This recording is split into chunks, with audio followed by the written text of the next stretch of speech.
listeners. Welcome to Plano's Political Pitbull Podcast. I am Esther. And I'm Ruth. And today we have our last scheduled interview with the candidates running for Plano City Council. We emailed all the candidates and invited them all to come on the show to be interviewed individually. 4 accepted our invitation. They were Gary Carey, Carson Underwood, Cody Weaver, and the gentleman we have on right now, Hayden Padgett, who is running for Plano City Council, Place 8. Welcome, Hayden. Well, thank you for having me. You're very welcome. It's our pleasure. All righty. Let's start off. All right, question 1. Tell the listeners a little about yourself.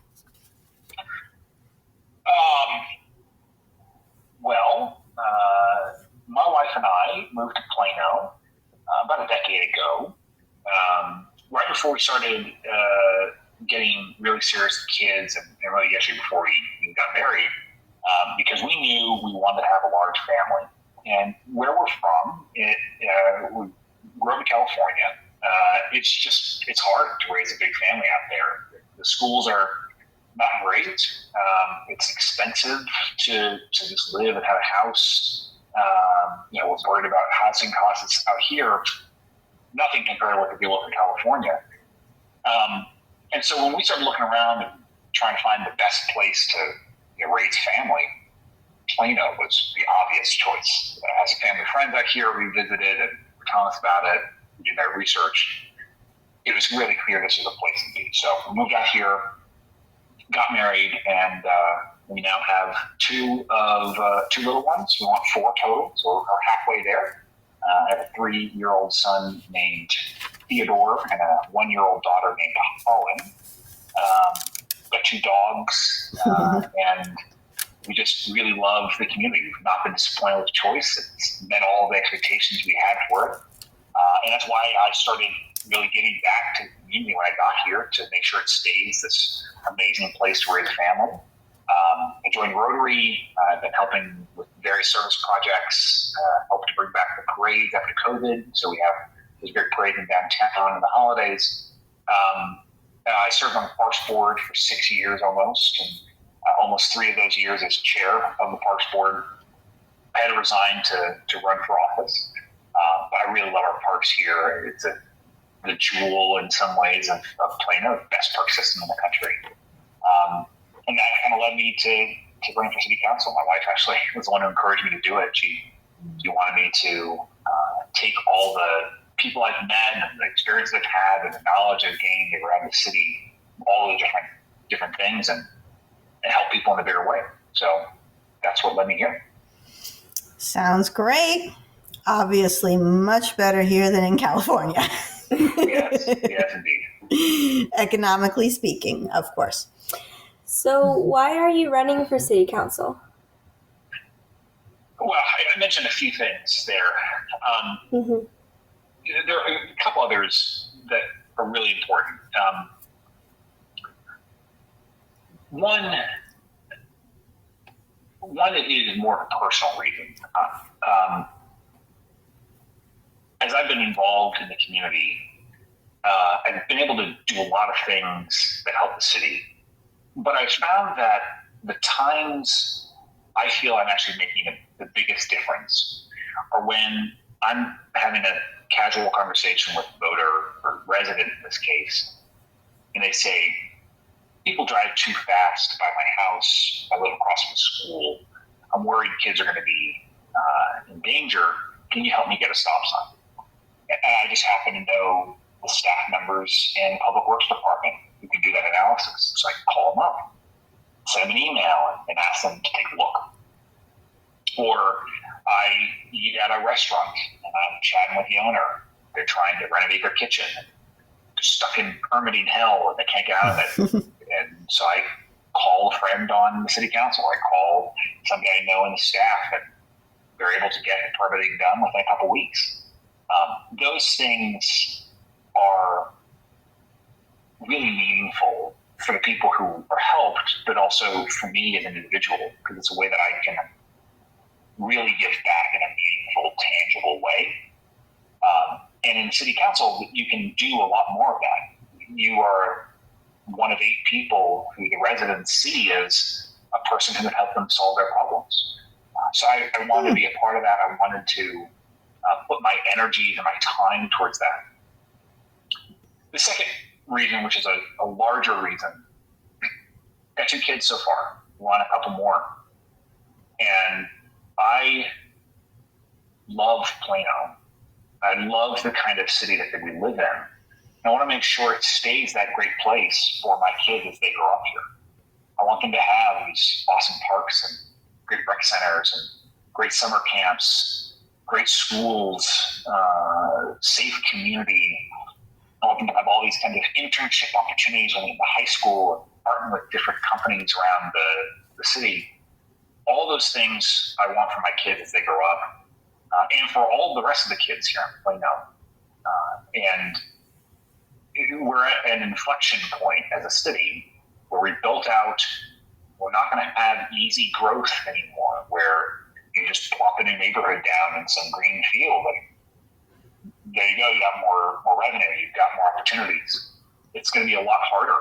And in our infrastructure and our homes and our businesses are all aging. And so it's going to take a lot more work to make sure that we maintain the quality of services and the quality of life we have in Plano. And I feel like I have a unique perspective and a uniquely strong connection to the way things work here that I can actually make a difference. So those are the 2 main reasons. Well, that sounds lovely. All right. Question 3. All right. What would you say are the core functions of government? Well, you're getting philosophical here. That's a great question. There'll be a few more philosophical questions. We're getting to the hard ones. A voter the other day was knocking on doors and say who I am. I'm Hayden, Padgett, City Council. The first thing he asked is, what's your view on the Constitution?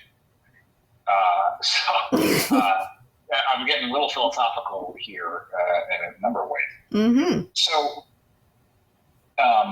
without boring you with the political science, the theory of it, the core function of government at its root is to provide an environment that allows people to thrive. Now, that's a very vague thing. So what does that actually mean? It means they're the ones who have a monopoly on the ability to use force, to use weapons, and they have the monopoly specifically to keep us safe. Mm-hmm. So that no one has to worry that they're going to be harmed as they go to sleep at night, or they don't have to worry that their kids are going to be in danger if they walk to the convenience store on the corner of their neighborhood. That's the first and most important priority. And then twin of that is also safe from disaster, the fire in your home, a medical emergency where you are stuck in your house and you need help. So that's where the fire department comes in. Those 2 pieces are, more than anything else, the primary functions of the government. And then beyond that, there are certain things that we as individuals or as HOAs within our neighborhood or as private businesses really just can't consistently provide for ourselves. Things like roads. Mm-hmm. There's a basic concept that if you have these common goods where people all use it, but it's not clear who pays for it, then they're just not going to be built. They're not going to be kept up. So big roads, things like parks, things like schools, those are places where we have chosen to say, well, we want all these things. We can't rely upon individuals to be able to do those consistently, so we're going to have the government do those things. Mm-hmm. And frankly, that's really where it stops. You know, there's some courts involved, which is really a corollary to public safety, but at core, that's the function of government. It's to keep us safe and to provide the things that we couldn't provide for ourselves otherwise. Mm-hmm. And that's an important thing an elected official to remember, because you're going to get a lot of people asking you for a lot of things to solve their problems or make their lives better. And if you don't have a clear idea of what the government's proper role is, you're going to start drifting from that and get lost in the brambles. Mm-hmm. So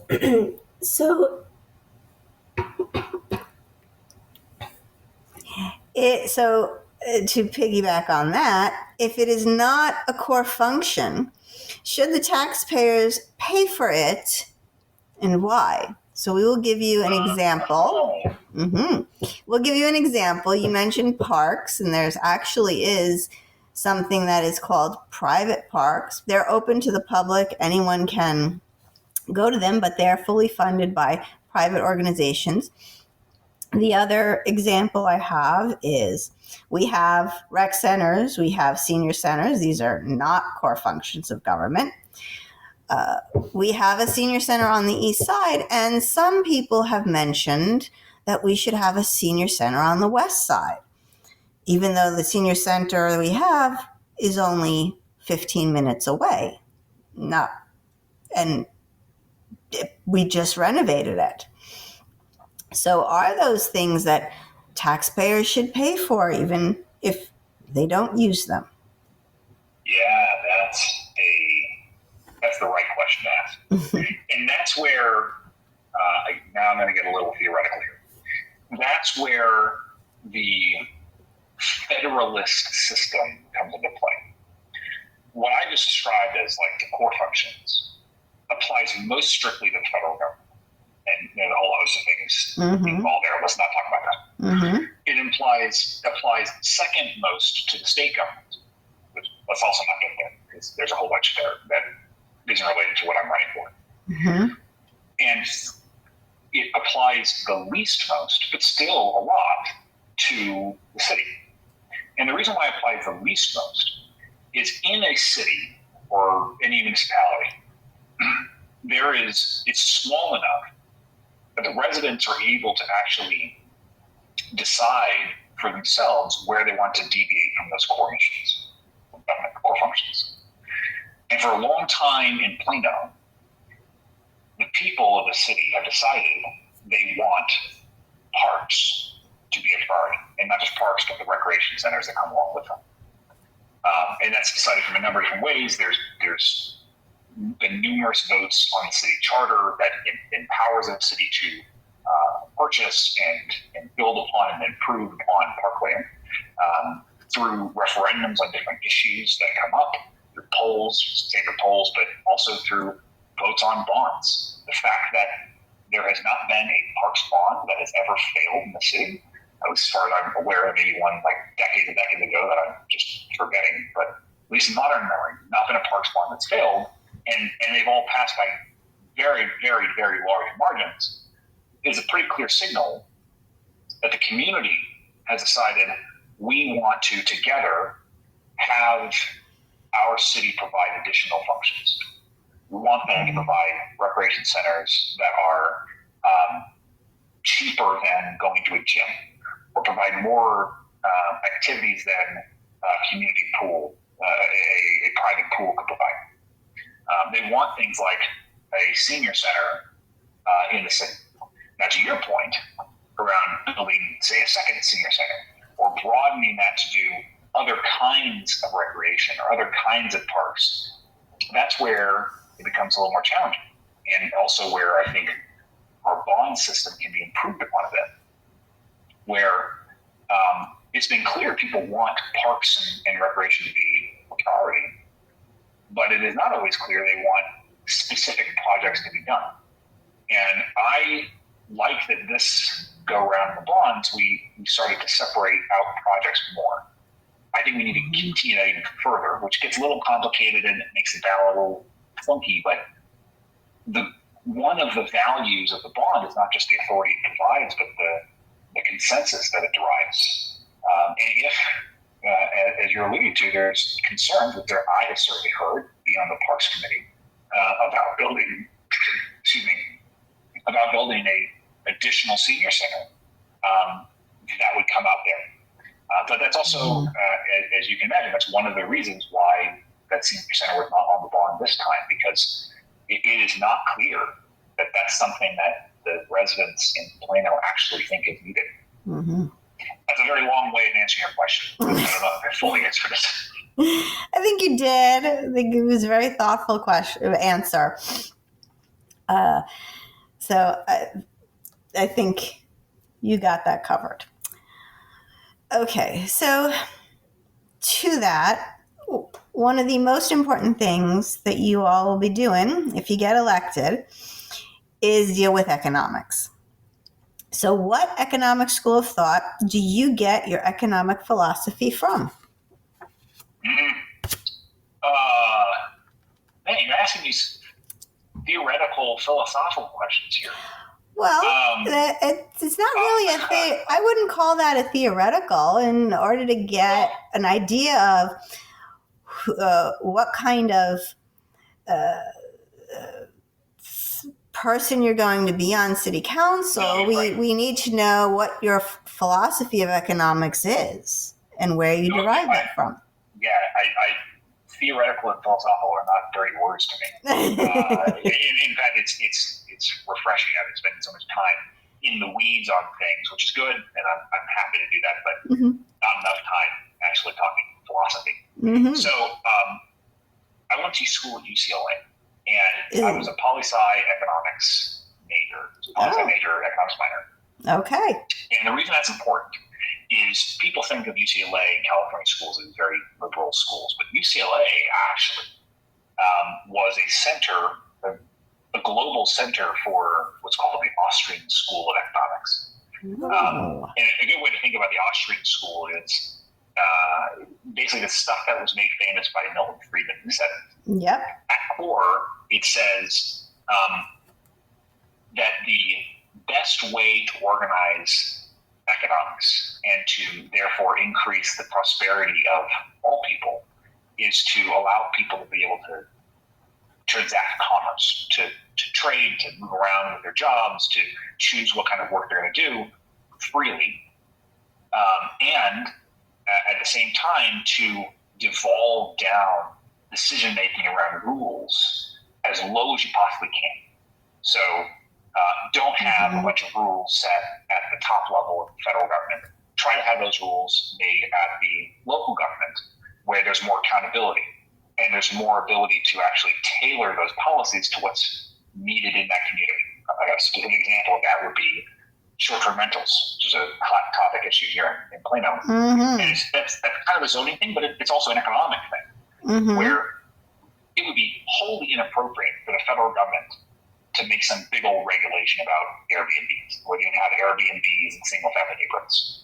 I would strongly oppose any kind of legislation, the federal government or even the state government to that effect.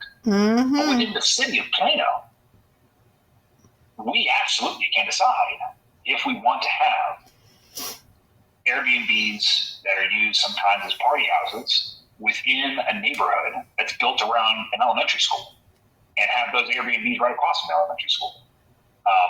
And we even had incidents here in Plano where one of those Airbnbs ended up being used as a drug house and had a shooting. And they were like, those neighbors were terrified, and they still talk about it. This was years ago. They're still every single one of them are talking about this shooting.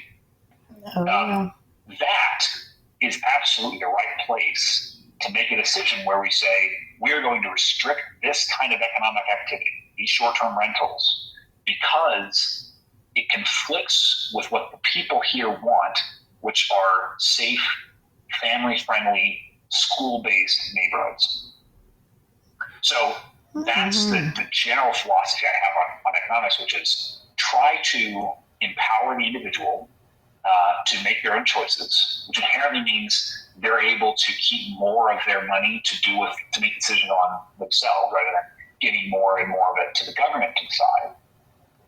And that regulations on their ability to engage in the marketplace are kept as local as possible, so that it's actually tailored to what's needed there. Okay.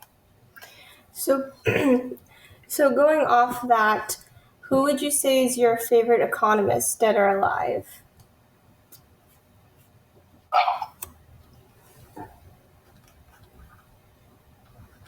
Wow, that's a hard.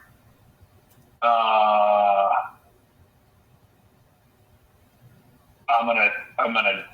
gotta go with Adam Smith, the godfather of all economics. Wow. Very good answer. You are you are the first one to say Adam Smith. We got a few Milton Friedmans and a Thomas Sowell, so you are the first to say the actual father of economics. Wow, good answer, Hayden. Wonderful answer. Staying on that economic track, are you for or against corporate welfare? And I will define the term. So corporate welfare, or corporatism, as Mussolini coined it and invented it, is public-private partnerships, giving money to certain corporations. Today we call it economic development. Are you for or against that?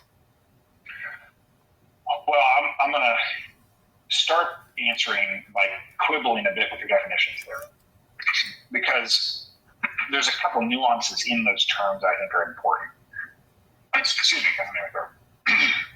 So first is the kind of public-private partnerships that Mussolini wanted and enacted are very different from the kinds that I support. His idea of a public-private partnership was the public, the government, telling a corporation to do something for them, then giving them funds to go and do that. It was not really a choice behind it. There was a coercion there, and therefore the government was really run by one guy. In many ways, it was similar to what communists did. It's just a different version of that.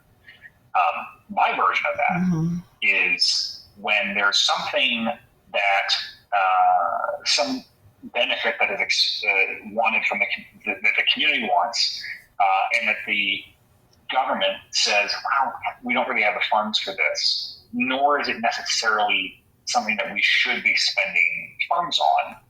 So what if we were to invite a corporation if they wanted to participate in that instead, as a good that they are providing? A specific example of that would be over in the Oak Point area, right near the community college. There's the Frito-Lay Pepsi ballpark, which is technically a public park, but it was funded by Frito-Lay and Pepsi. PepsiCo, I think. And so the city did not pay for that. The Parks Department did not pay for that, and yet it is used by the public. That's an example of a public-private partnership that I think is really good, because it saves the taxpayers money, it provides a good service, and it's something the corporation gets benefit from through being able to support their employees, the goodwill of the public, advertising. There's a multitude of reasons why they would engage in that kind of thing. That's the kind of public-private partnerships I want to work on, which is there's no coercion, there's no collusion, there's no forcing of the private company to do anything. It's working together to serve the community in which they live. That's the first one. On the development part, there are different kinds of economic development, or maybe phrase it differently. There are different kinds of economic incentives that cities give out to induce companies to come. The reality is, if you just say, "Hey, we're open for business, come on in," and that you sit back and go, "Great." That would be my option. There are plenty of other cities, Frisco being a notorious one of them right north of us, who will say, "Well, come on into us and we're going to give you a bunch of money." Plano has a history of not doing that, not just giving a bunch of money. And that I firmly agree. I think the Frisco model is wrong and will bite them in the future. Not picking on Frisco specifically, there's a bunch of other cities do the same thing. But just giving money as an inducement, as a bribe is too strong a word, it's a bribe. A carrot to have them come in, it creates the wrong kind of relationship. That company's coming in because you made their bottom line better, not because this is actually the right place for them to be. Plano's version of incentives instead is, how can we work with you to make it easier to get your company in here? Meaning the barrier, the things that are, the mechanics that are needed for you to actually move your corporation, or to set up permitting, or to invest the capital needed to build a giant building like Toyota did with their whole campus. How can we remove some of those barriers so there just really are no reasons for you to say no? Not, here's some money for you to have you say yes. It's a very fine line, but here's how that plays out in practice. The reason we want companies coming here, big companies, medium companies, small companies, is that those corporations employ people here, but they also give taxes into the economy of Plano, into the government through sales taxes. So Toyota is headquartered here, and there's a certain amount of sales tax that comes from their North America operations that we collect. And then they pay big property tax on these big old campuses. And that money then allows us to keep the property tax rate low in the city, so the residents are not having to pay so much. So there's this great economic offset. And that calculation goes into one of the specific incentives that the city does go after, which is an abatement on the property tax rates. Basically saying, hey, you're going to give us two kinds of tax, sales tax and property tax. We'll give you a pass on the property tax part of that for X number of years, so long as you employ so many people in the city, so that we're able to collect some of the sales tax. It helps you smooth out your expenses, so you're not having to pay the big upfront capital cost to build a building and the property tax at the same time. And then, after that period of time ends, you're paying both taxes back in the city. At that point, they're kind of more locked in. That is not welfare. That is just a tax cut, is really what it is. And it helps to make sure that businesses are actually able to function here and thrive. So maybe I misheard you. Did you say that you would rather have the abatements? Because right now, the most recent economic development agreements that have passed city council have been giving companies large sums of money. We gave Raising Cane's $6 million that it didn't need. We gave an aviation company, I can't remember how much, but lately we've been giving corporations money. Large corporations, millions and millions of dollars, as opposed to the tax abatements. So I don't know those specific cases. So I want to actually dig into what those were and determine if that was more like an accounting thing, or was it actually cash payment? It was but in general, cash payment. In general, yes, I very much would prefer that the city remove barriers rather than just giving gifts. Okay. Alrighty. On that note, companies, when asked, take economic development as the last consideration when moving to a new place. They want low taxes and regulations. Instead of economic development, would you be for a business tax cut? And I guess by giving them an abatement, your answer is yes. But what about on the business tax side? Giving them a tax cut instead of maybe an abatement? Well, the abatement is a tax cut yes. for a period of time, effectively. It functions the same as the balance sheet is the right way to think about that. I don't know enough about the way we handle corporate taxes within the city of Plano to answer that question. I think at a federal level, yes. But within the city, I don't know enough about it to fully answer that. Okay, no problem. Part of the thing that we do is we not just have the property, the actual land and the building. We also tax the value of the depreciating assets. So the chairs, the desks, the computers, any kind of equipment, things of that nature. So, and that's a different structured tax than an actual just flat out property tax where you're taxing the building and the land. So slightly different. In general, I want to create an environment in Plano where we are the obvious place for any company to want to move.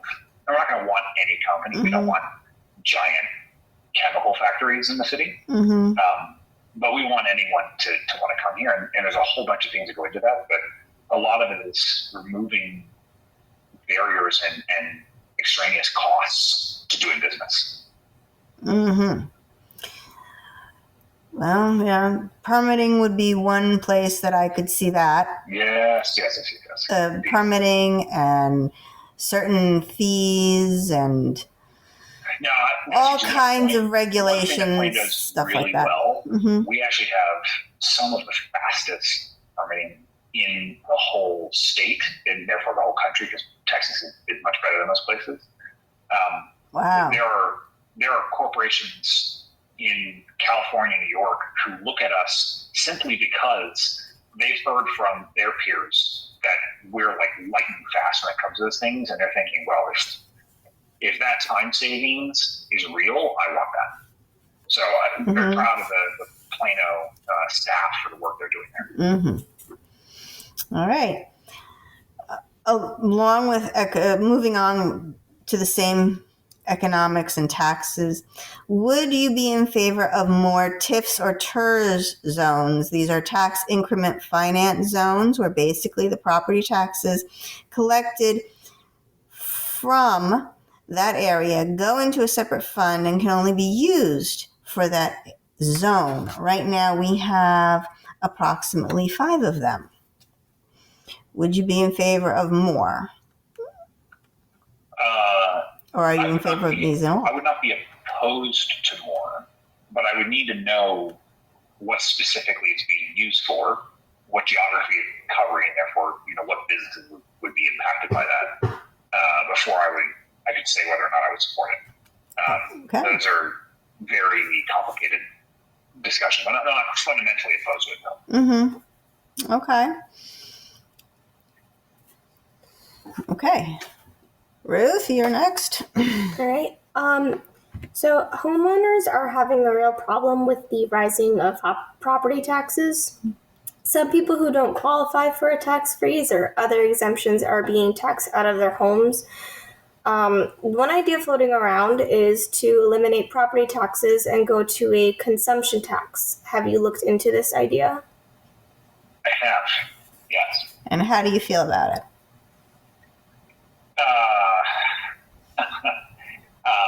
Theoretically, I think it's great. The challenge, though, is how do you, I'd love to not have to pay property taxes in my house. That'd be awesome.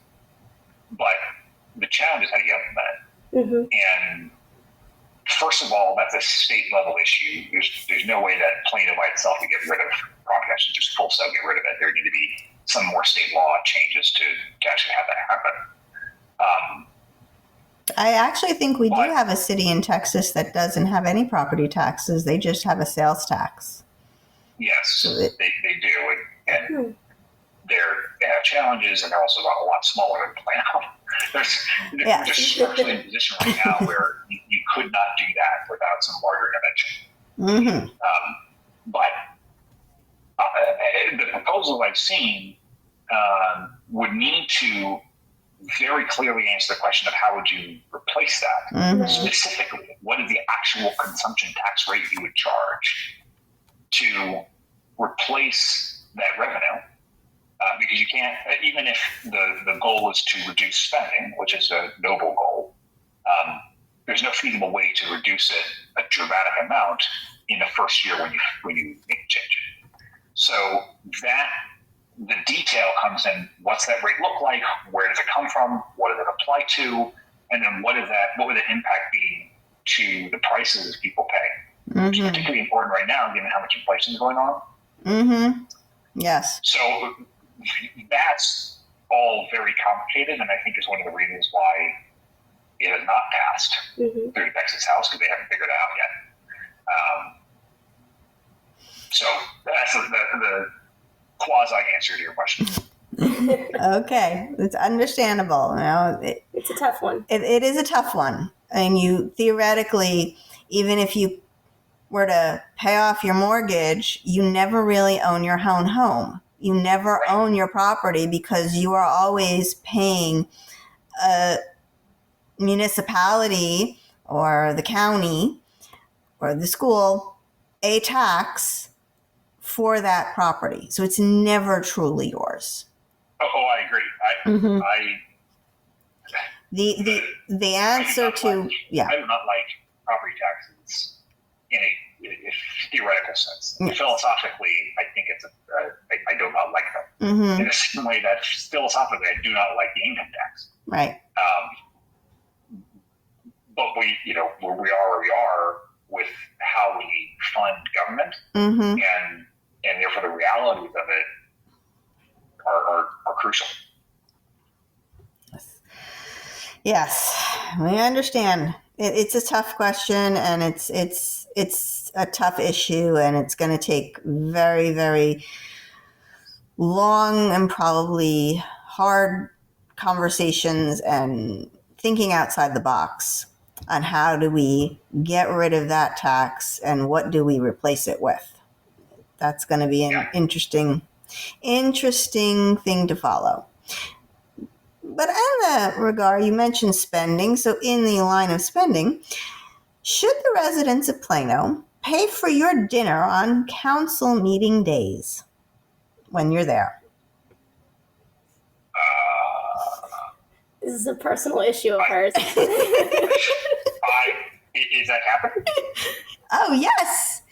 Yes. They get dinner on the taxpayers, on the residents of Plano. Some of them who are low-income families and below the poverty line. So, yeah. I was unaware of that. Yep. They get dinner every time they're at a council meeting, and if it's a workshop, they get a lunch too. So, yeah. This is a... I would probably not use that if it was offered, because I want to spend time with my family at dinner. But yeah, I didn't know that was a thing. That's news to me. Yep. What items would you cut, though, from the budget? Yeah. Do you have any items in mind that you would want cut from the budget, or any other items that you would? Yeah, I don't have any specific line items I think need to be cut. There's always individual items or individual areas that are either too much or just not needed. Like Carey loves to talk about the chicken coop. That's his favorite pet expense. There's always things like that are just really, you don't need them. We did a whole episode on the chicken coop. Where are the chicken coop? So, I think the key is not to come in saying, I'm going to cut this thing. It's more to go in with the general philosophy of we need to always assess and ask, is this thing needed? And if it's needed, are we spending money in the most economical way possible? Which is not always the same thing as the lowest cost possible. On street construction, for instance, the reason Parker Road has been such a disaster for so long is that they went with the lowest cost contractor, and that contractor screwed up. And then screwed up again. They had to do it multiple times. So actually, it ended up being way more expensive than it should have been. So doing good quality work, but doing it the most efficient way possible, and therefore the lowest cost way possible in the real sense, That's always the goal and what I'd be looking for in the budget. Okay. Moving on to regulations. President Trump has taken John Stossel's idea of for every regulation that is passed, 2 need to be cut or more. Would you be in favor of doing this at City Council for new ordinances? And do you have any regulations that you would like to get rid of now? I don't have any specific regulation that I get rid of. Mm-hmm. Though there's a process going on right now around ordinances to align them, historic ordinances, better with the comprehensive plan. I think that's a fantastic project, and I want to do what I can to make sure it's finished and seen through into law. The specific, so John Stossel's idea of removing the regulations for anyone that's created is the right idea for a big bloated bureaucracy like you have at the federal level, where there's lots and lots and lots and lots and lots of regulations created by lots and lots of agencies. So much so that there's literally no one in the government who actually has a handle on all the regulations. And if the government itself doesn't have a handle on them, how could a business or individuals possibly know all the things they can get in trouble for? Plano as a city is not in that same situation. There's far fewer ordinances. There's a far greater ability for us as residents to get our hands on them and to grapple with them and understand them. So I would not be in favor of applying the exact same rule. But the philosophy, the general idea of not putting on or having a bias against new ordinances, and if you need one, finding ways to remove additional ones that either are redundant or older or may conflict with the new one. I think that's the right idea. That's the right general focus, as well as generally just always looking back at past rules and seeing, do they really apply anymore? Are they really actually needed, or can we get rid of them? It kind of more like even like a housekeeping kind of thing. You have stuff in your house that's not needed anymore, stuff in your pantry, and food that's expired, and you go through it every once in a while and you clean it out. That's the kind of thing we need to be doing always in the city government. Well, I can tell you the $60,000+ chicken coop, one of the reasons for that bill was because of regulations. It was Councilman Anthony Riccadelli actually asked, does this have to do with our regulations? And because there are some lovely chicken coops that you can get a nice one for about $100. We looked up. But $17,000 is the mansion. That's a great example of not just blanket add and then remove, but actually proactively saying, hey, let's always ask, is there something that can be proved from the ordinance rules? Right. Which the reason John Stossel suggested that was because there was not an active move to prove. And so that's a forcing function to require proving. We can achieve the same thing a different way. So moving on to zoning, we love talking about zoning here. It's our favorite topic of conversation. Next to economic development. Yes.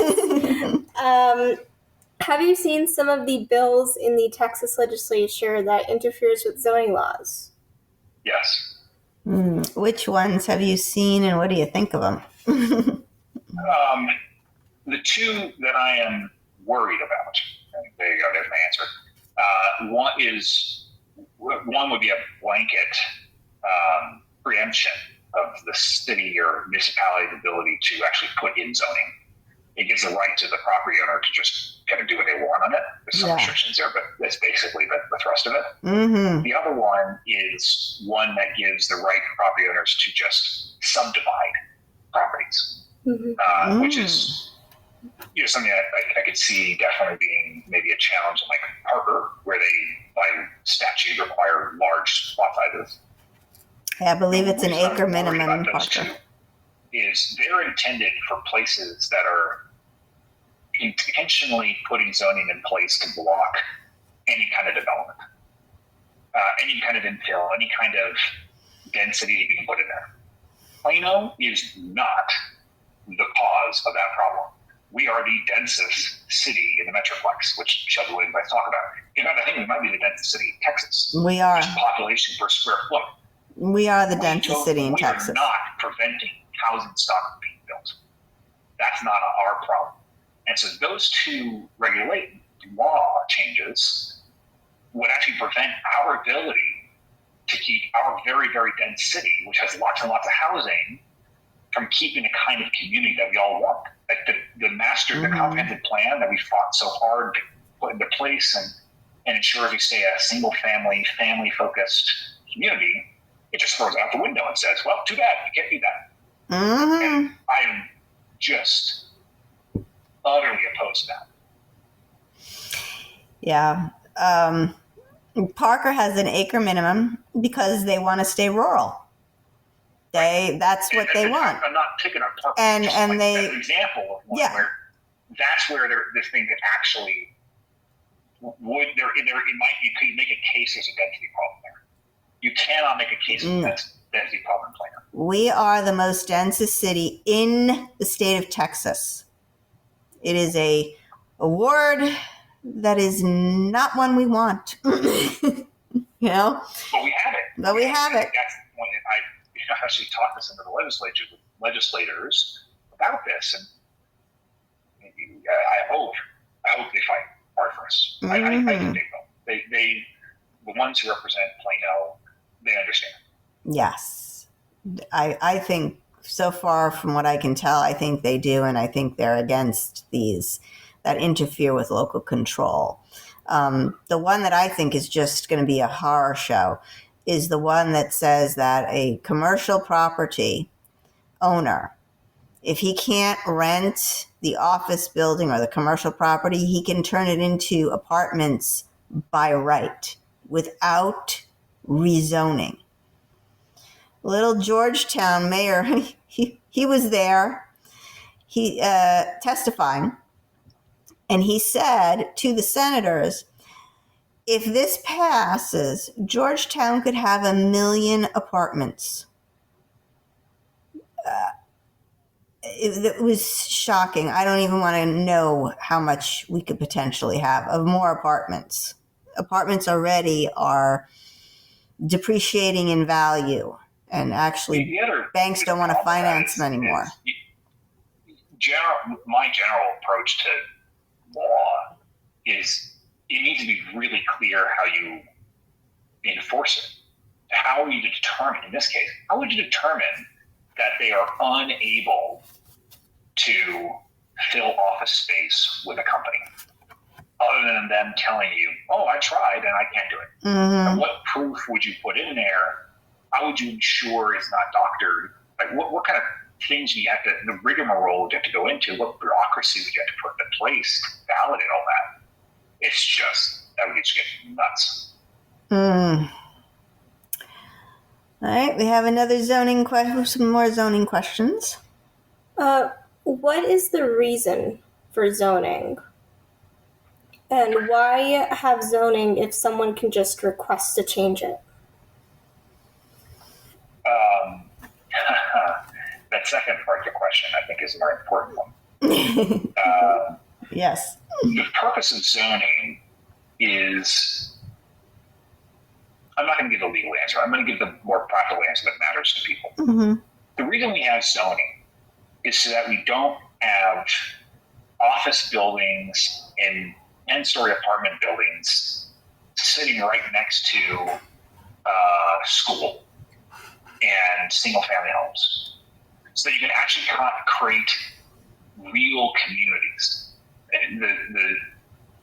The plan that was put forth in the 70s for Plano was a really, really wise one, in that it intentionally created communities built around schools and it fostered a sense of family and neighborliness structurally. Mm-hmm. You have zoning so you can protect that kind of thing. Not to push people out, not to say that businesses are bad, but to say there are places for businesses, there are places for multi-unit residence buildings, and there are places where those are not appropriate and where it's appropriate to have these family-based, single-family home-based communities. Mm-hmm. That's why we have zoning. There's also a bunch of stuff around externalities from certain kinds of industries and so on, but that's less important here. Mm-hmm. So that's the first part. Second part, if every development case, development being corporate development, a big plot of land, or even just a small change within a certain lot, if every single case is an exception, then zoning is useless. And therefore, the intentionality of build around communities are useless. Mm-hmm. And they don't much work.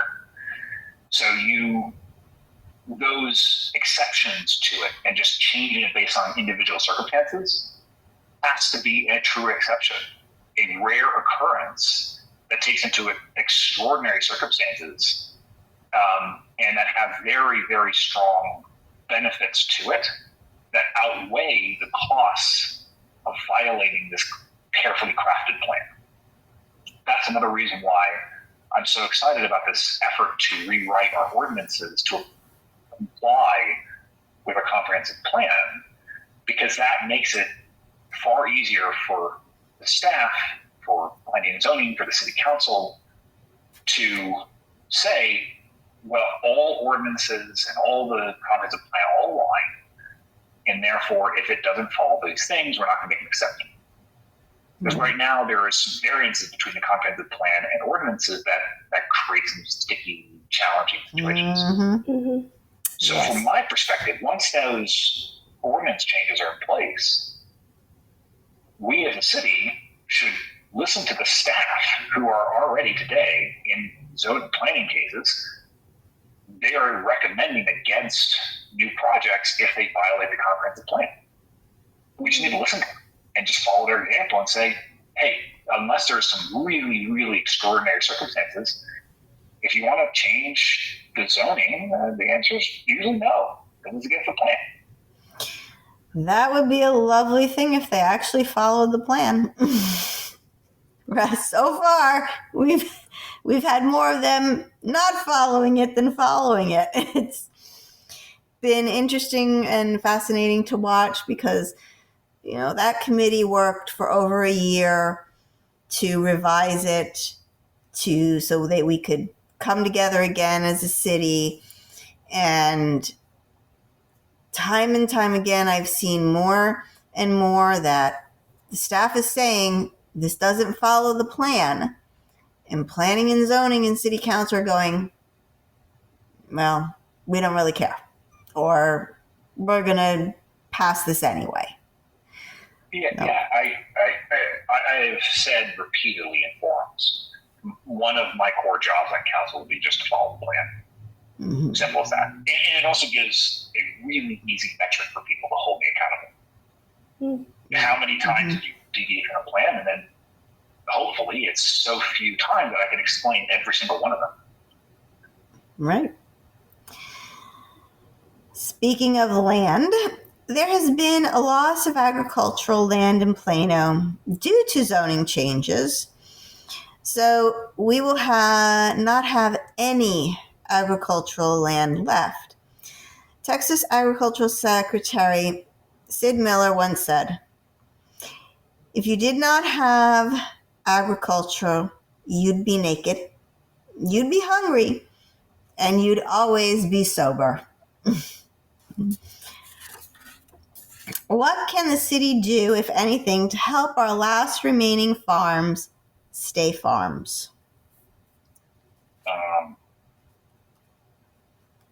Well, first, the decision for property owners, in this case, owners of farms, to sell their land for any purpose is up to those owners. That's a fundamental part of property rights. So I would not presume to tell them what to do with their land. Yes, the but second if thing it's is no, sorry, go ahead. the reality of what Plano is and where we are and what Collin County is going to become, no matter what Plano does, is that Plano is not an agricultural city. It's not. Which does not mean that we should totally forget the history and the roots that came from. I think the Heritage Farmstead Museum is one of the best things we have in Plano. I think it'd be great if we had another one of those too. And maybe it was a little larger and allowed more interaction with what farming is like. But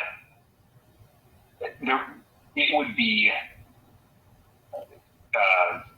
presumptuous and frankly Pollyannish of the city to try and stop the remaining farm owners from getting rid of their farms if they want to, which they do. Mm-hmm.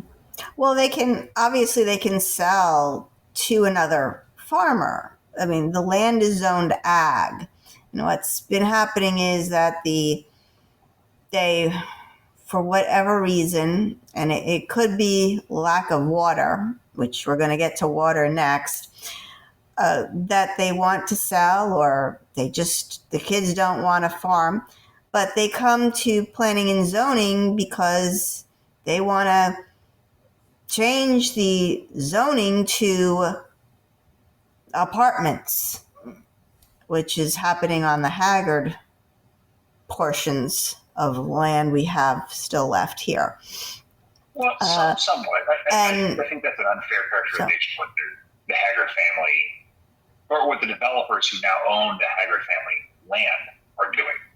There are definitely some apartments, but that is yes, there are not some. the majority of what the land is being used for. Mm-hmm.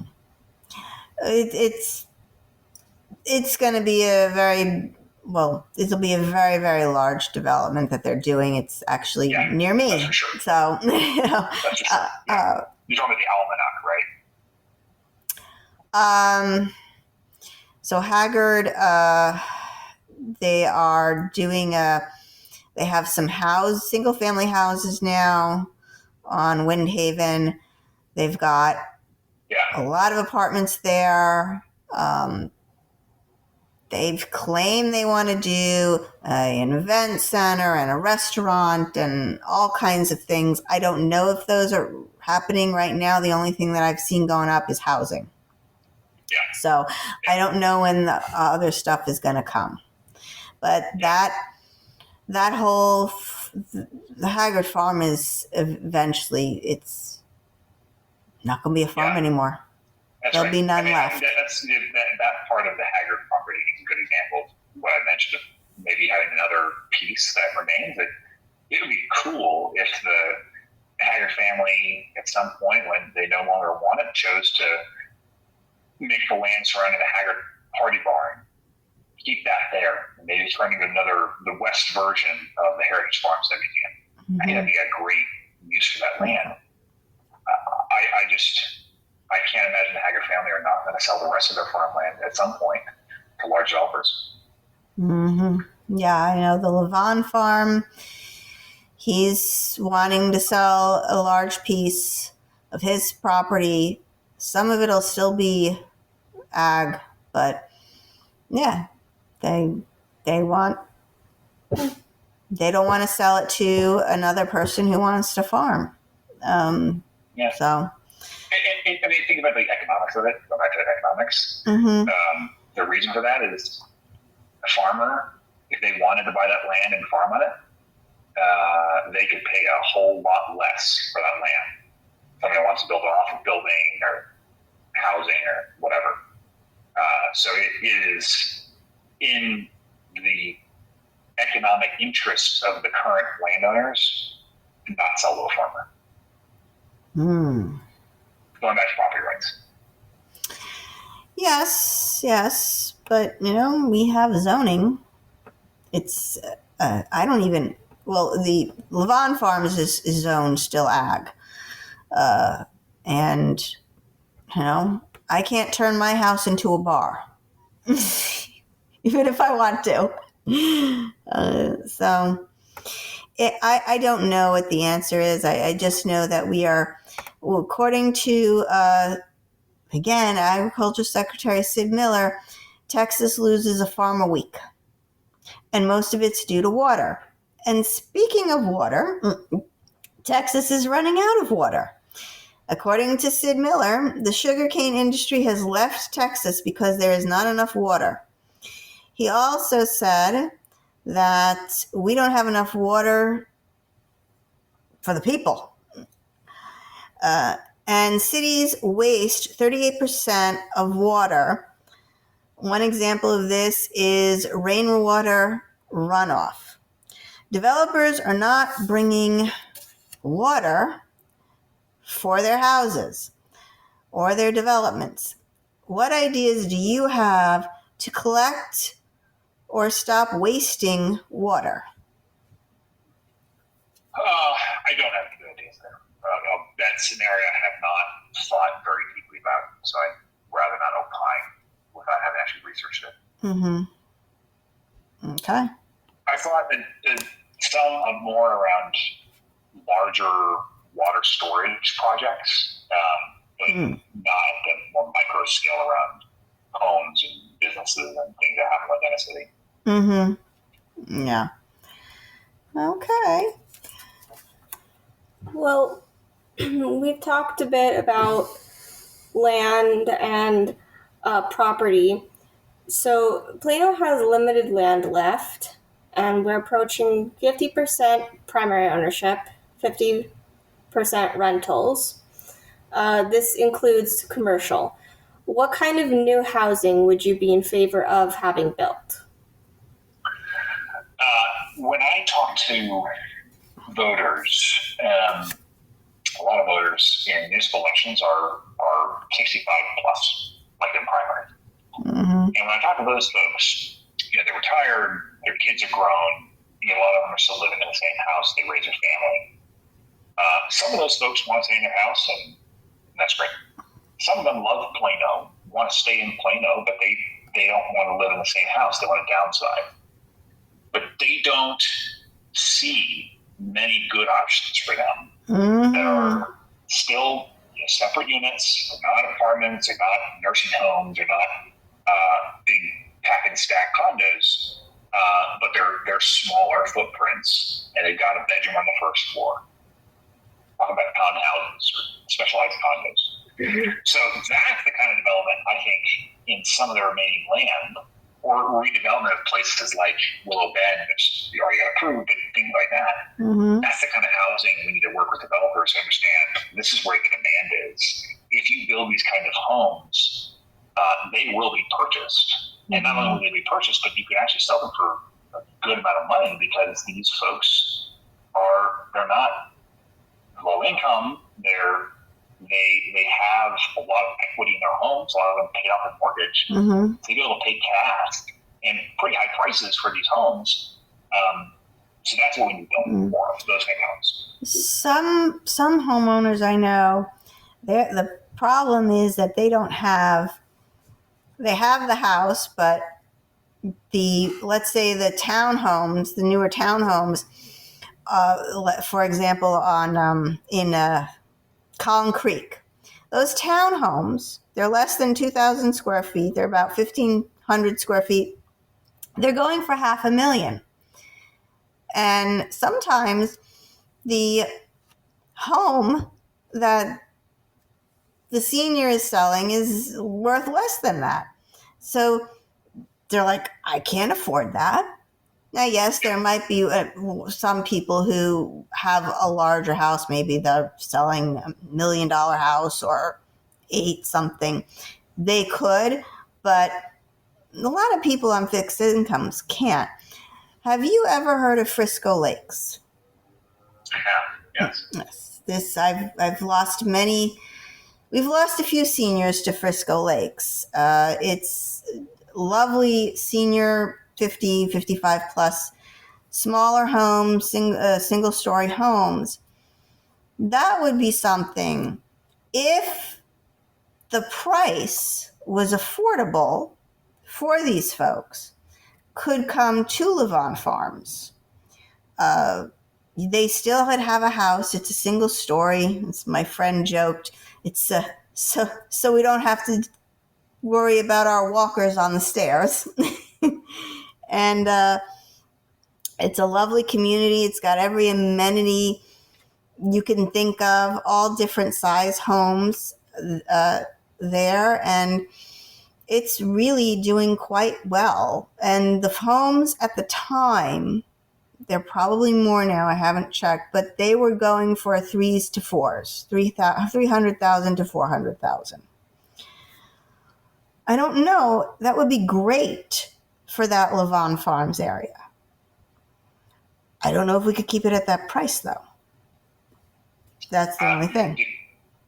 One thing I learned about developers is that they operate in constraints. And so in that case, what you're really doing is you're just pulling a lever on a different constraint. The constraint, in this case, you're saying keep the price at a certain point and then pull something else down to make up for that. Be it a less fancy model unit or maybe slightly smaller. There's a lot of things you can do there. I'm pretty confident you can figure that out. Mm-hmm. Yeah, I think that if they could, I mean, obviously I wouldn't do this by force. I'm just saying that this is something that we could use, and for the right price tag, we could get these seniors could stay in Plano, move into these houses, free up the larger houses for families, which we're sort of running out of in Plano. You're nailing it. I totally agree. Totally agree. If they could do something like that, it would be wonderful. Will they? I don't know. Okay. Speaking of population, right now we are approaching almost 300,000 in population. We're about I think we're in the 260 something, 270. As I said, it's almost 290 now, actually. Really? Oh my goodness. Okay. We are also called the most densest city in Texas. Do you have a maximum number or cap number for population that you're thinking of, and what would that be? No, I don't have a cap number. I don't have a maximum number, probably because I haven't looked at any studies that would determine what that could be. I think that for me, the closest reference you'd have is to go to the comprehensive plan, which has modeling around ranges of what kind of density could exist within a certain zoning part of a certain plot of land. So that would be the right reference point. I don't know where that ends up because it's a range, so it could vary. But two, I don't know exactly where that would land up. It would depend on what kind of development is put in there. Like a good example of that would be when Willow Bend was proposed to, when the plan was put in to redevelop that into the Bend, it was zoned to be more dense than what the plan actually is. Because just like we were just talking about with condos and townhomes, they realized the market was actually for that kind of housing and less for apartments than they originally had planned. And so it's going to be less dense than what the comprehensive plan said it could be. If that kind of stuff happens more holistically, then we could get a lower end. I just don't know. I think we're going to pass 300,000 at some point in the next decade, maybe a little longer. But how high above 300,000, I don't know. Oy vey. Okay. Well, I mean, also think about, like, let's say these townhomes or condos are built, and we get a large number of retirees to move out of their houses. That's two people leaving the big family house and moving to a different house. So those two people are still in Plano, but then they're replaced with family of, say, 4. That right there, That's a pretty large increase. And you get enough of that happening, then that's a big chunk. Right. Which frankly we need. Our school enrollment's declining, and you need more people. You need to have a lot of families come in, a lot of kids.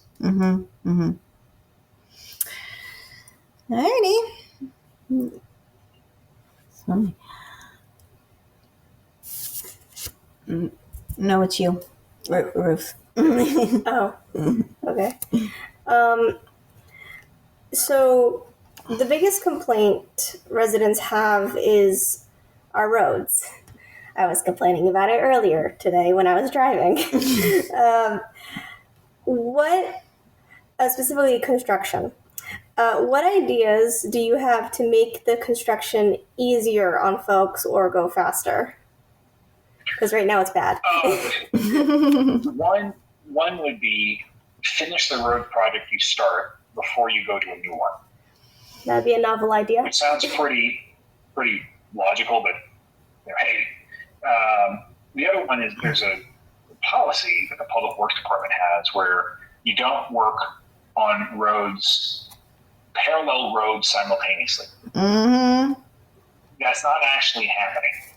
I don't know why, but it's not. So a perfect example of that is they're starting construction on Independence Road right now, while just on Custer or next to it, there's construction going on already. Literally right next to each other. So the whole point of not doing them parallel is that you can divert, take a little bit longer, but it's not that bad. If I want to avoid, I live on the east side of the city. If I want to avoid that challenge, I got to go 2 streets over, take shit away from it, and then come out. That's just silly. So those two changes in the way it's done. The third one is I think there are some great data elements that the city provides around what kind of park construction is happening and so on. And it's like the same principle to road construction, but it's kind of like a snapshot in time saying, this month, this is what's going to be constructed. But there's changes every day. So what I like to see is the city has the data of where they're going and what they're doing. And they know all those things when they're supposed to be done. Way to spend the time, particularly as you bring this bond money online and it's going to be more and more construction, spend the time to create a real-time dashboard so that every single day you can wake up and say, all right, what road's going to be closed today? And plan your route accordingly. Speaking of bonds, Councilman Shelby Williams, he has a novel idea. Bonds traditionally have been designed to pay for large projects, normally new things, for example, a brand new road. But lately, we are using bonds to pay for maintenance, specifically maintenance of roads, which is taking on a lot of debt with high interest rates. We're currently paying over $25 million in interest alone. His idea is to thoughtfully try to get at least the stuff that's maintenance over to the maintenance side of the ledger instead of constantly taking out debt. Things do break down. We know how long a road lasts. We know how long a roof lasts, how long it'll take to paint before we have to paint the libraries again. What do you think of his idea about actually having maintenance over on the maintenance side of the ledger instead of taking out bonds for maintenance? It's a good idea, and it actually is what the city's already doing in a lot of cases. The reason where that falls down, though, is the fact that a lot of the infrastructure is kind of the same age, kind of all need to be replaced at the same time, which is what we're seeing on the roads right now, and with the water line below the roads, which is in some ways a bigger problem. There is no way you can raise enough money in 1 year to pay for the amount of repairs needed all at once because they're all the same age, unless you totally screw over the taxpayers to get it. And that's something I am not willing to do. So, in theory, yes, that's how it should work. And that is how it typically does work. But this is a different kind of maintenance, a different scale of maintenance. That is true, and it does seem like they're all breaking down at the same time. I mean, we do know, though, when a library is going to need painting. And when I watched the bond presentations, I was actually sort of shocked that painting the library and updating fixtures was even part of this package. Like, that's something that you should be putting aside for, a little aside for every year, sort of like in a little savings account, and say, okay, we know the library is probably going to need painting in 5 years, so let's put a little money aside every year so we can save up so that we can paint the library in 5-6 years. But they want to borrow money at interest rates that are very high right now to paint the libraries. So that to me is a little strange. And I don't quite understand that thinking. I understand projects like roads, we have so many and they were all kind of built at the same time, and I guess they're all just falling apart at the same time too. So. All right, last question. Yes, last question. DART. Good old DART. We're putting millions of dollars into DART and get a fourth of it or so back in service. DART is sometimes slower than walking. Would it be better to just give people vouchers for Lyft or Uber to get around the city and keep the buses and trains going from Plano to Dallas? The short answer is possibly. There may be other solutions that are better, expanding the GoLink service that they have, where it's more like vans that go into neighborhoods. Whatever, there are transportation experts who know this stuff way better than me, so I'm not going to jump onto their train and start prescribing a solution. However, we are absolutely not using the bus system that we have anywhere close to the amount of money we're spending for them. But the value getting back to it is absolutely tiny compared to what we're paying for them. Those have got to go away. We got to find a way to get rid to either fully remove them or just dramatically reduce the amount of service that they provide. That's on the buses. People are generally pretty happy with the train service as an option. The bigger problem for me is, as you said, we pay a ton of money into DART, more money than we pay into the police department, and yet we get what back from it? We pay. Trains. Yeah, we pay 300. Okay. Sorry, I just want to tell you, we pay about, according to one candidate, he did the math, $300,000 a day. A day. Yeah. To DART. Yeah. And we don't get half of that back. The problem for me is, let's say that the voters voted on entering DART. So that is clearly one of those exceptions to the whole forms of government that I was referring to earlier. Yes. What they did not agree to was a regional transportation entity that just says, I don't really care what you want at the city. Thank you for your money. You have no choice but to give it to me, and I'm just not going to listen to you. I don't really care what you think. That is unacceptable.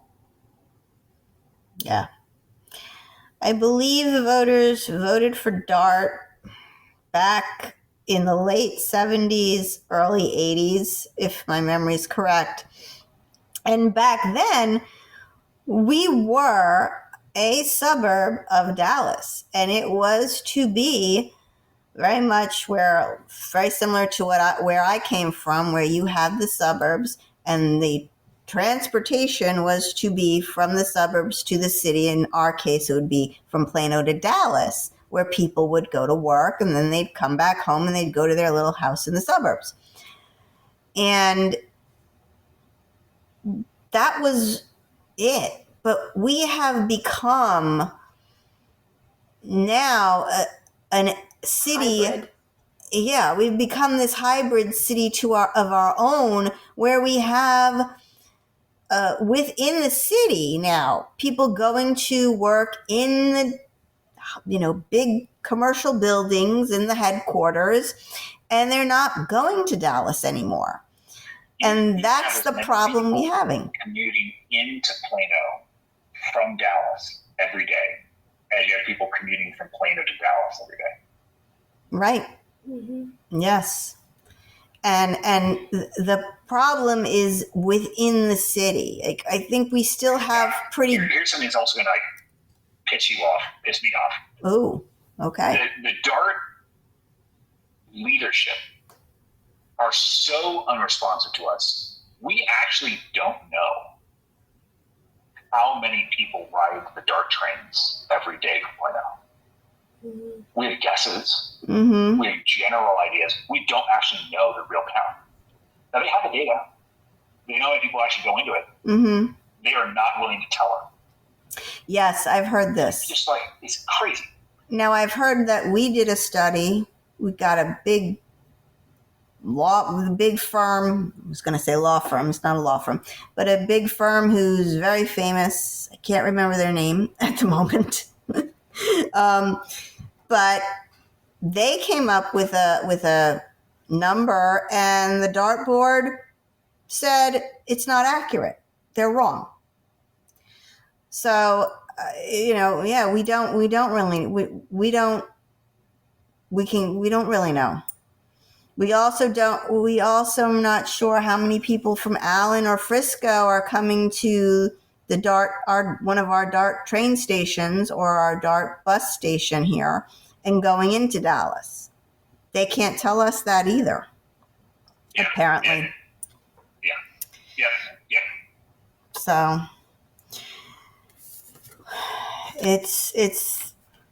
there is definitely better use that we could do with that money than DART is doing with it.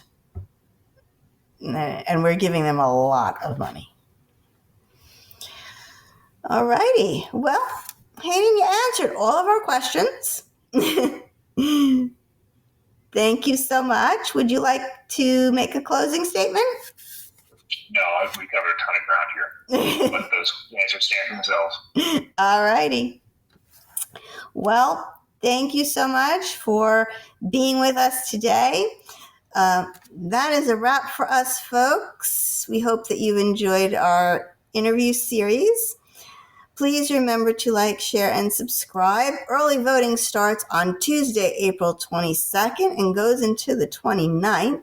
Election day is May 3rd. This is Esther. And this is Ruth. For Plano's Political Pitbull, signing off.